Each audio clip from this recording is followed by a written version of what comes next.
الحمد لله الحمد لله الذي هدانا لهذا وما كنا لنهتدي لولا أن هدانا الله.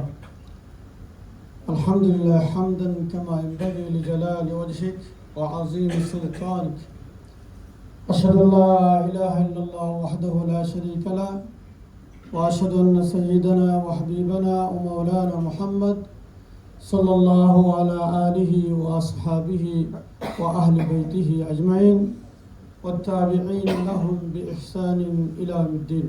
أما بعد, বাংলাদেশ কোরআন সুন্নাহ পরিষদ কর্তৃক আয়োজিত আজকের এই সুদীপ্তার মাহফিলের কোরআন সুন্নাহ পরিষদের সম্মানিত দায়িত্বশীলবৃন্দ ও আগত অতিথিবৃন্দ, আসসালামু আলাইকুম ওয়া রাহমাতুল্লাহি ওয়া বারাকাতুহু।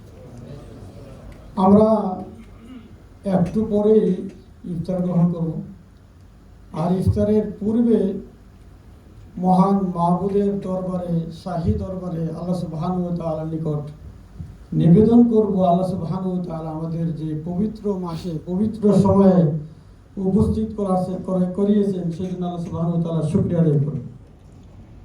পাশাপাশি আপনাদের শুকরিয়া আদায় করছি যে যারা আপনারা আমাদের ডাকে সাড়া দিয়েছেন। আল্লাহ সুবহানাহু ওয়া তাআলা আমাদের সকলকে, আপনাদের সকলকে হায়াতে তৈয়বা দান করুন। আল্লাহ সুবহানাহু ওয়া তাআলা আমাদের সকলকে তার মকবুল বান্দা হিসেবে কবুলের মধ্যে রাখুন। সাথে সাথে এই কাতারে উপস্থিত আমরা যারা বাংলাদেশে আছি, ইসলামের কাজ করার জন্য এই দেশের সরকার আমাদের যে সুযোগটা করে দিয়েছেন, বিশেষ করে ফানার কর্তৃপক্ষ, তাদের জন্য আল্লাহ সুবহানাহু ওয়া তাআলার জন্য কাছে দোয়া করব। আল্লাহ যেন তাদেরকে হায়াতে তৈয়বা দান করেন, আল্লাহ যেন তাদেরকে আরও ভালো কাজ করার তৌফিক দান করেন। সম্মানিত উপস্থিতি, আজকের আলোচনার বিষয় ছিল যাকাত সংক্রান্ত বিষয়।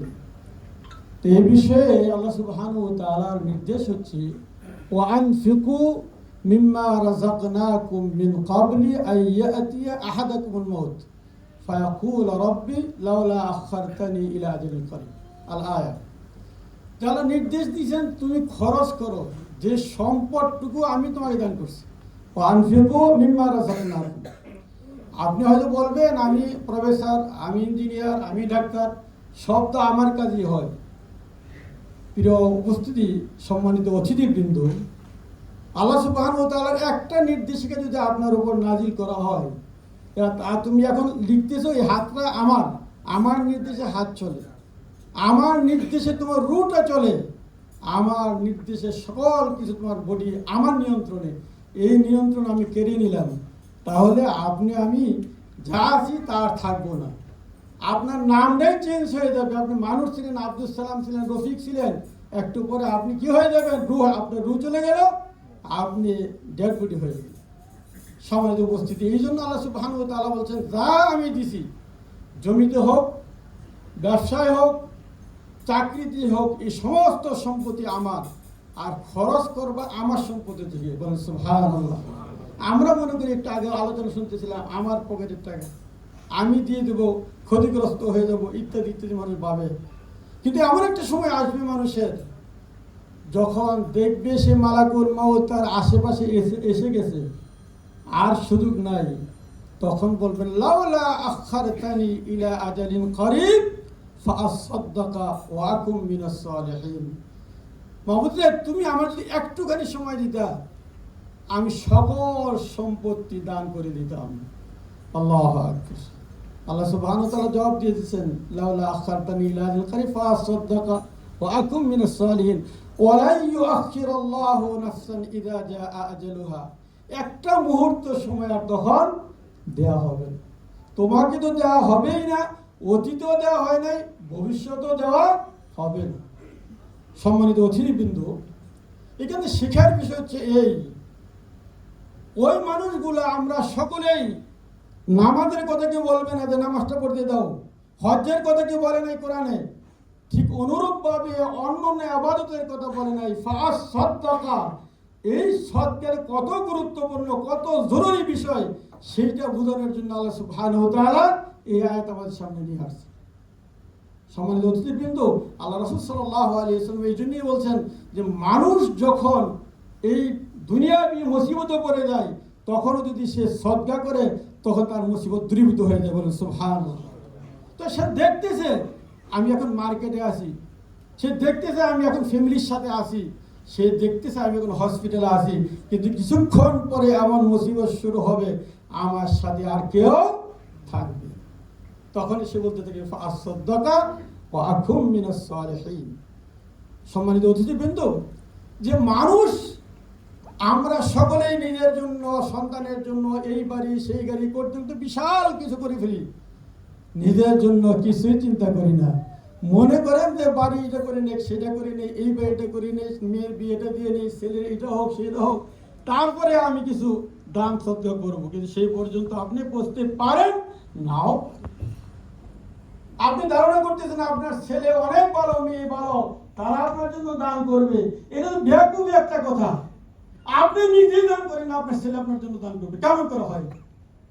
আপনি নিজে তো দেখতেছেন আপনার সাথে তারা ছিল, সে নাই, আপনার আগে যারা ছিল তারা নাই, পরে যারা আসবে তারাও থাকবে না, আপনিও থাকবেন না, আপনি কিছুই করে গেলেন। আপনি বলতে পারলেন না এই কথা যে এতগুলা জমি আমার, এই জমির অংশটা তুমি আল্লাহর জন্য আমি দিয়ে গেলাম, এই ওসিয়ত আপনি করতে পারলেন না। বিল্ডিং বানাইছেন 5 তলা 10 তলা, 1 তলা 10 তলা অনেক বানিয়ে ফেলছেন, বলার সুযোগ আপনার হলো না যে এই বিল্ডিং এর এই অংশটা আমি দিনের জন্য দিয়ে গেলাম। সম্মানিত অতিথিবৃন্দ, এজন্য আমি যে জিনিসটা বলবো সেটা হচ্ছে এই, আল্লাহ রাসূল সাল্লাল্লাহু আলাইহি ওয়াসাল্লাম বলেন আনফিক ইউনফাক, তুমি খরচ করো, তোমার পিছনে খরচ করা হবে। সুবহানাল্লাহ, মানে তোমাকে দিয়ে দেওয়া হবে। বালতি যদি পানিতে ভরে রাখেন, ওই বালতির পানি যদি সরানো না হয় আর পানি ঢালা যাবে না। তো আনজালনা মিনাস সামাই মাআন বিকদর, আল্লাহ সুবহানাহু ওয়া তাআলা বলছেন যে আমি আকাশ থেকে পানি নাজিল করি একটা পরিমাণ পর্যন্ত, এর বেশি দিলে বন্ধ হয়ে যাবে। তো ঠিক অনুরূপভাবে আপনাকে যে রিজিক দিলেন আল্লাহ সুবহানাহু ওয়া তাআলা, সেই রিজিক আপনি খরচ করেন না, আপনার কাছে রেখে দেন, তাহলে আল্লাহ সুবহানাহু ওয়া তাআলা আর আপনাকে রিজিক দেবেন না। সেই অর্থেই বলা হয় যে সদকা করলে, দান করলে রিজিক বৃদ্ধিপ্রাপ্ত হয়। সম্মানিত অতিথিবৃন্দ, এই যে বাংলাদেশ কোরআন সুন্নাহ পরিষদ আপনাদেরকে আজকে আহ্বান করছি এই কারণেই, যাকাতটা যেইভাবে দেওয়ার কথা কোরআনে খুদ মিন আমওয়ালিহিম নির্দেশ দেওয়া হয়েছে, মুহাম্মদ সাল্লাল্লাহু আলাইহি ওয়াসাল্লাম তাদের পকেট থেকে যাকাত নিয়ে আসা হোক এবং সেটা সুষম বন্টন করা হোক। আজকের সমাজে আপনি মর্জি মতো দেন, আপনি আমাদের সমাজে বহুত কম লোকই আছে যারা হিসাব করে করে যাকাত দেয় না, ওই পাইকারি হারে কিছু দিয়ে দিল যাকাত হয়ে গেল না। এইভাবে দেখা যায় লক্ষ লক্ষ কোটি টাকা মানুষের ব্যাংকে পড়ে থাকে, যাকাত আর দেওয়া হয় না। এই যে বিগত সরকার হিসাব মধ্যে দেখা গেল 28,000 কোটি টাকা সে দেশের বাইরে পাঠাইতেছে, ওই টাকার যাকাত আর ইসলামী ব্যাংকের ইসলামী ফাউন্ডেশন যে জায়গাতে হিসাব করছে, হিসাব করে দেখা গেছে আগামী 14 বছরে 20% দরিদ্র লোকদেরকে পুনর্বাসন করা যাবে বলে। সুবহানাল্লাহ, ওই যে দিন নাই, ইসলাম নাই, আপনার সে জানে না যাকাত না দিলে শাস্তিটা কি হবে। আল্লাহ সুবহানাহু ওয়া তাআলা এই জন্য কোরআনে স্বাভাবিক বিষয় নয়, মামুলি বিষয় নয় যে আপনি রেখে দেবেন ওফি আমওয়ালিহিম হাক্কুল লিসাইল ওয়াল মাহরুম, অন্যের টাকা অন্যকে আত্মসাৎ করলে আপনি খুব গুসা করেন, চোরকে ডাকাতকে আপনি শাস্তি দেন। প্রকারান্তে যে সমস্ত লোকেরা যাকাত সঠিকভাবে দেয় না সে হচ্ছে সবচেয়ে বড় চোর। গরিবের টাকা চুরি নিয়ে সে ঘুরে, সেই বিষয়ে আমাদের জানা নেই। আল্লাহ নিজে বলে দিয়েছেন ওফি আমওয়ালিহিম হাক্কুল লিসাইল ওয়াল মাহরুম, অন্যের টাকা আপনার পকেটে আপনি নিয়ে খুব দিদারসে বাহাদুরি দেখাচ্ছি, আমি দেখাচ্ছি না। সম্মানিত অতিথিবৃন্দ, এখানে কোরআন বলে যে না, তুমি বৎসরের শেষ হওয়ার সাথে সাথে যাকাত তার জায়গার মতো পৌঁছে দাও। অনেকে আমরা যারা বিদেশে আছি তারা হিসাব করি যে 6 মাস পরে দেশে যাবো, 3 মাস পরে যাবো, তখন দেবো না। আল্লাহ রাসূল এটা বলেনি। আল্লাহ রাসূল সাল্লাল্লাহু আলাইহি ওয়াসাল্লামের সময় ইয়ামানে অভাব দেখা দিল, সাহাবা রাদিয়াল্লাহু আনহুমকে ঘোষণা দিলেন যারা বড় লোক আছে যে তোমরা অ্যাডভান্স নিয়ে আসো, ওই এলাকার দারিদ্র মানুষের কাছে পৌঁছিয়ে দিতে হবে। তো আল্লাহ রাসূল করছেন অ্যাডভান্স, আর আপনি রাখেন জমায়া, এই ইসলাম বিরোধী। সম্মানিত অতিথিবৃন্দ, সেজন্য আমি আপনাদেরকে বলবো যে এই যে খরচটা করবেন কোথায়। বাংলাদেশ কোরআন সুন্নাহ পরিষদের মূল সংগঠন বাংলাদেশে অনেকগুলো খাত এমনভাবে করছে যে খাতগুলো স্থায়ীভাবে আপনার পুনর্বাসন করা সম্ভব। আপনি একজনকে একটা শাড়ি দিলেন, একটা লুঙ্গি দিলেন, এইটা শেষ, মানে কিছুদিন ভোগ করবে, তারপরে শেষ। দেশে আমাদের সংগঠন আপনার এই যাকাত ফান্ড দিয়ে আপনার এই যে মোংলা বন্দর এবং আপনার চট্টগ্রাম বিভিন্ন বন্দর ঠেলাগাড়ি দিয়ে আপনার 20-25টা ফ্যামিলি উঠায় দেয়। দেশে ঢাকা মহানগরীতে রিস্টে কিছু করে দেয়, বেশ একটা কিছু লোকদেরকে উঠাই দেয়। ঠিক অনুরূপভাবে এই ঢাকা শহরে আমি নিজে দেখে আসছি যে আপনার বিধবা, এতিমখানা এই সমস্ত করে তাদের পুনর্বাসন করে দেওয়া হয়। আপনার পথ শিশু যাদের থাকার জায়গা নাই, খাবারের জায়গা নাই, আমাদের সংগঠন সেই ব্যবস্থাগুলো করে। পাশাপাশি আপনার শুধু তাই নয়, শেষ সফর যেখানে মানুষ এই যে মফিদুল ইসলাম নামে যে ইয়াটা আছে, আঞ্জুমানে যে ইয়ে আছে, সেটা চিকিৎসা তো করেই না, দাফনটাও ঠিক মতো করে না, অন্যভাবে বলে। এই জন্য সংগঠন আমাদের এদের শেষ সফরটা যাতে সুন্দর হয়, গোসলের ব্যবস্থা করা আছে এবং তাদের জন্য আপনার যে অ্যাম্বুলেন্স করা আছে, এটা আপনারা সাক্ষী যারা চোখে দেখছেন। যখন আপনার করোনা হলো, অসংখ্য অ্যাম্বুলেন্স কিনে এবং অ্যাম্বুলেন্স দিয়ে দিয়ে আপনার সেই লোকদেরকে দাফন করা হয়েছে আমাদের সংগঠনের মাধ্যমে।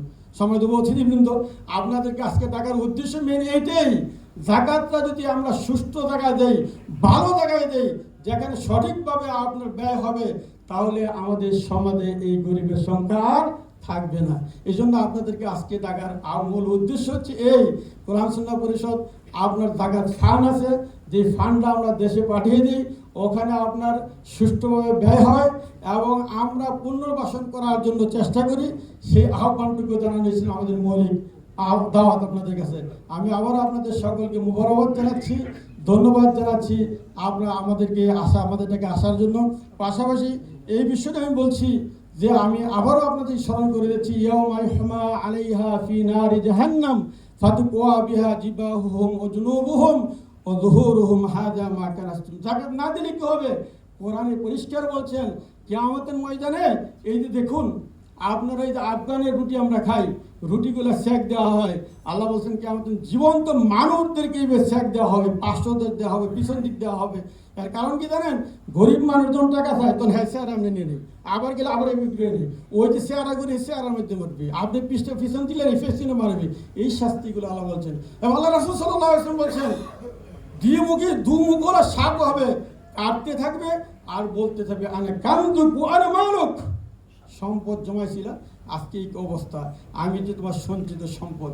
সম্মানিত অতিথিবৃন্দ, এই জন্য আজকে আমরা এই মাহফিলে, এই অনুষ্ঠানে এই সিদ্ধান্ত নেব যে আমার টাকা আমি টু দ্য পয়েন্ট হিসাব করব, হিসাব করে করে আমি জাকাত দেব, এমনভাবে জাকাত দেব আমার জাকাতের টাকায় যেন পুনর্বাসন হতে পারে। আপনার ওই যে মন্ত্রী এমপিদের মতো ডেকে ডেকে স্লোগান দিয়ে আপনি আহ্বান করে জাকাত দিবেন, ওই 200 রিয়ালের জাকাত আনতে গিয়ে 150 রিয়াল হচ্ছে আপনার ট্যাক্সি ভাড়া, রিক্সা ভাড়া, এরপরে পাতও হয়, আপনার কি হয়, আপনার পায়ের নিচে করে অনেক মারাও যায়। আমরা ওইটা করবো না। আপনার দায়িত্ব হচ্ছে জাকাত পৌঁছে দেওয়া, আপনার কাছ থেকে জাকাত নেবে না, বরং আপনার পকেটে টাকা আছে, সেই পকেটে মানুষের টাকা দিয়ে আসতে হবে। আল্লাহ সুবহানাহু ওয়া তাআলা আমাদের সকলকে তৌফিক দান করুন। আমরা যে বিষয়গুলো শুনলাম, আল্লাহ যেন আমাদের আমল করার তৌফিক দান করেন। আপনারা যাদের দাওয়াতে আসছেন তাদের কাছে দিলেও আমাদের ফান্ডে টাকা জমা হবে। তারপর আমাদের সমাজ কল্যাণ সম্পাদক আছে, এদের কাছে দিলে আমরা পেয়ে দেবো। ইনশাল্লাহ পেয়ে গেলে আমরা ইনশাআল্লাহ দেশে আমাদের নির্দিষ্ট যে খাতগুলো আছে ওই খাতগুলোর মধ্যে আমরা পৌঁছে দেবো ইনশাআল্লাহ। আশা করি যে আপনারা আমাদের কাজে সহায়তা করবেন। সকল কাজে কোরআন সুন্নাহ পরিষদ আপনারা জানেন এখানে দিন প্রচার করে, কোরআন শিখায় এবং তাফসীর বোঝায় এবং দিন অনুযায়ী জীবনটাকে পরিচালনা করার জন্য চেষ্টা করে।